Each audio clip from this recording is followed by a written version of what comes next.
കുപ്രസിദ്ധ ഗുണ്ട തീക്കാറ്റ് സാജൻ പിടിയിൽ. ഹൈദരാബാദിൽ നിന്നാണ് സാജനെ പിടികൂടിയത്. ആവേശം മോഡൽ പാർട്ടി നടത്താനുള്ള സാജന്റെ നീക്കം നേരത്തെ പോലീസ് തടഞ്ഞിരുന്നു. സൂരജ് സജി വിവരങ്ങളുമായി ചേരുന്നുണ്ട് തൃശ്ശൂരിൽ നിന്ന്.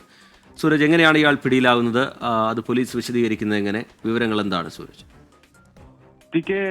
കുറച്ച് മാസങ്ങളായി ഒളിവിൽ കഴിഞ്ഞു വരികയായിരുന്നു ഈ തീക്കാറ്റ് സാജൻ എന്ന ഗുണ്ട.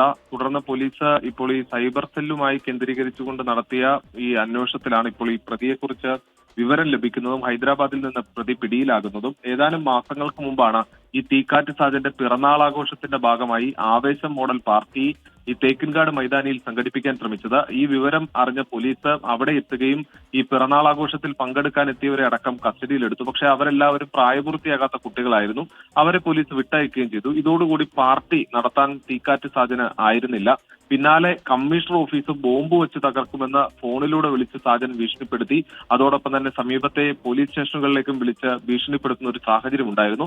ഇതിനുശേഷം തീക്കാറ്റ് സാജൻ ഒളിവിൽ പോയി. അന്നു മുതൽ പോലീസ് അന്വേഷണം നടത്തി വരുന്നതായിരുന്നു. അതിനിടയിലാണ് സൈബർ സെല്ലിന് നിർണായക വിവരം ലഭിക്കുന്നതും പ്രതി ഇപ്പോൾ ഹൈദരാബാദിൽ നിന്ന് പോലീസിന്റെ കസ്റ്റഡിയിലായിട്ടുള്ളതും. പ്രതിയെ തൃശൂരിലേക്ക് എത്തിക്കാനുള്ള നടപടി ഇപ്പോൾ സ്വീകരിച്ചു വരികയാണ്. സൂരജ് സജി തൃശ്ശൂരിൽ നിന്ന് വിവരങ്ങൾ പങ്കുവയ്ക്കുകയായിരുന്നു.